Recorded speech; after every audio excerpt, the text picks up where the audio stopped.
بسم اللہ الرحمن الرحیم۔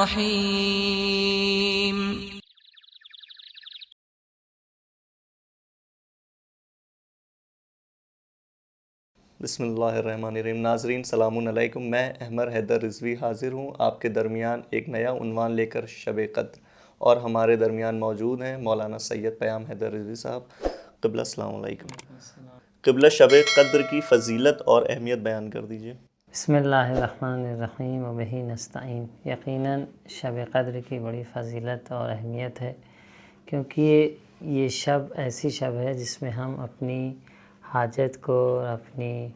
دعاؤں کو لے کر خدا کی بارگاہ میں حاضر ہونے کی ہمیں دستور دیا گیا اور کہا گیا ہے کہ خدا کی بارگاہ میں راز و نیاز کریں۔ اس شب کی عظمت کے لیے یہی کافی ہے کہ سورہ انا انزلناہ میں ارشاد ہو رہا ہے کہ انا انزلناہ فی لیلۃ القدر، ہم نے قرآن کو شب قدر میں نازل کیا۔ اب دیکھیے، اسلام کی جو سب سے بابرکت اور سب سے مقدس کتاب ہے قرآن، وہ بھی اسی شب میں نازل ہوئی ہے۔ تو اس شب کی عظمت کو آپ سمجھ سکتے ہیں۔ ایک تو دو طرح کا نزول تھا، کہ جبرائیل ایک آیت یا دو آیت لے کر آیا کرتے تھے، اور ایک کہ پورا مکمل قرآن جو نازل ہوا ہے، تو وہ شب قدر میں ہی اس کا نزول ہوا ہے۔ تو ہمیں چاہیے کہ اس شب کی عظمت کو سمجھیں۔ اللہ کی بندگی، اطاعت اور اس کی بارگاہ میں راز و نیاز کی شب ہے۔ وہ افراد جو اس شب کو ایسے ہی ضائع کر دیتے ہیں، ان کی روایات میں بہت سختی سے مذمت ہے کہ ایک شخص تھا جو شب قدر میں دوسروں کے دروازوں پہ مانگ رہا تھا، تو معصوم علیہ السلام نے کہا کہ وائے ہو تجھ پر کہ آج کی شب اللہ نے جب تمہیں اپنی بارگاہ میں بلایا ہے اور کہا ہے، وعدہ کیا ہے کہ ہم تمہیں عطا کریں گے، اپنے بندوں کو وعدہ کیا ہے کہ جو بھی مانگیں گے ہم انہیں عطا کریں گے، تو تم اس شب میں دوسروں سے مانگ رہے ہو۔ تو کہنے کا مقصد یہ کہ اس شب کی قدر و منزلت کو سمجھیں اور اس کی عظمت کو سمجھیں۔ اس میں جو اعمال ہیں، مختلف اعمال ہیں جو بجا لائے جاتے ہیں۔ اگر آپ کہیں مسجد وغیرہ میں اعمال جا کے کر سکتے ہیں تو کریے، نہیں کر سکتے تو اپنے گھر میں ہی جو اعمال ہیں، جیسے دعائے جوشن کبیر ہے، اس کے بعد 100 رکعت نماز ہے، اگر آپ کی قضائے عمری نمازیں ہیں تو اسے بجا لائیے۔ اسی طریقے سے اس شب میں صدقہ نکالنا، دوسری دعائیں پڑھنا، سورہ انا انزلناہ کی تلاوت کرنا، اور سب سے اہم جو عمل ہے وہ کہ جو ہم قرآن کو سر پہ رکھ کے جو عمل کرتے ہیں، اس عمل کو کافی گریے زاری اور خشوع و خضوع کی حالت میں انجام دیں، خدا کی بارگاہ میں اپنی حاجتوں کو پیش کریں، کیونکہ یہ شب ایسی شب ہے کہ اس شب میں آپ کی تقدیرات لکھی جاتی ہیں۔ اور حدیث میں یہاں تک بھی ملتا ہے کہ پہلی شب جو شب قدر ہے، اس میں ایک چیز عنوان کی جاتی ہے کہ بھئی فلاں مسئلہ، فلاں بات پیش کی گئی ہے اور فلاں شخص نے اپنی حاجت کو رکھا ہے۔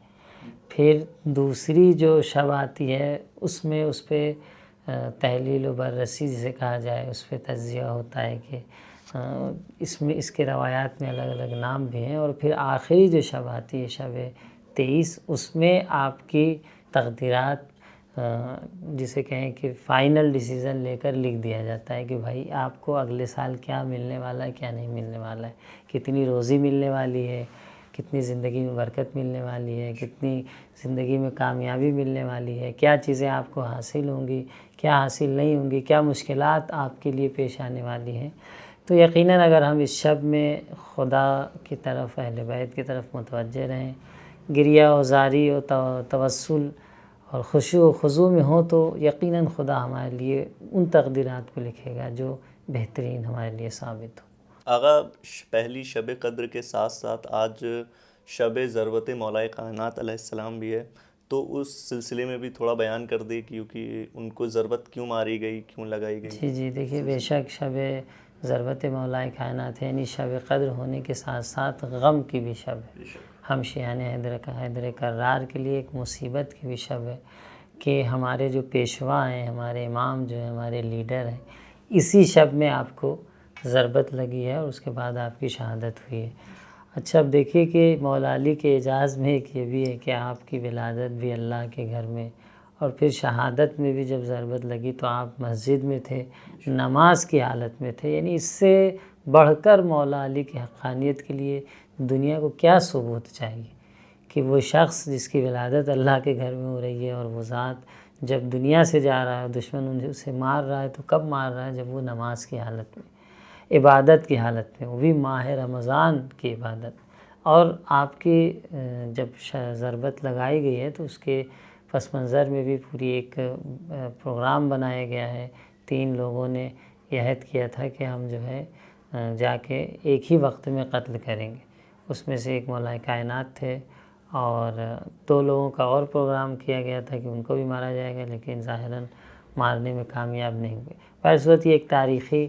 بیان ہے جو تاریخ میں بیان ہوا ہے، لیکن مولا علی کو اس شب میں جب کہ آپ عبادت کی حالت میں تھے اور آپ جب مسجد میں پہنچے ہیں تو وہ ابن ملجم مرادی ملعون سو رہا تھا، آپ نے نماز کے لیے اٹھایا بھی اسے ہے، لیکن اللہ علی کی عظمت کو دیکھیں اور معرفت کو دیکھیں کہ شب 19 شعبان میں جب آپ مسجد جانے لگے ہیں تو آپ کی حالت کافی متغیر تھی۔ صحن میں کبھی جاتے تھے، کبھی حجرے میں جاتے تھے، جناب ام کلثوم کے گھر پہ تھے، اس شب افطار کرنے آئے تھے۔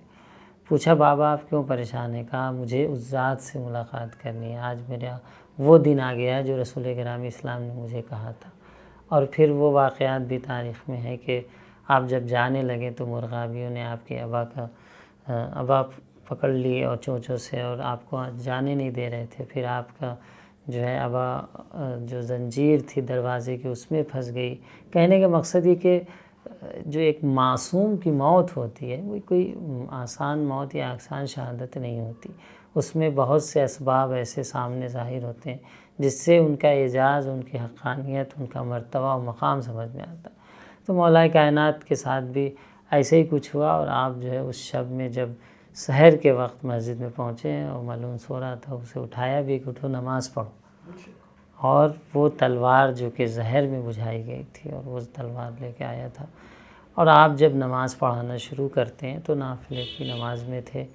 بعض نقل میں یہ ہے، اور آپ جیسے ہی سجدے میں سر رکھتے ہیں وہ اپنی تلوار لے کر آگے بڑھتا اور آپ کے سر پہ ضربت مارتا، اور یقیناً جیسے ہی ضربت لگی ہے تو ملائکہ کی طرف سے آواز بلند ہوئی کہ تہدمت واللہ ارکان الہدیٰ، یقیناً ہدایت کا جو ارکان تھے وہ ٹوٹ گئے ہیں، اور نبی کے چچا زاد بھائی یعنی علی کو شہید کر دیا گیا ہے۔ پورا کوفہ گونج اٹھا تھا، دیواریں لرزنے لگی عزیزوں، کیونکہ کائنات کے امام کے ساتھ اتنا بڑا ظلم ہوا تھا جو تاریخ میں آج بھی محفوظ ہے۔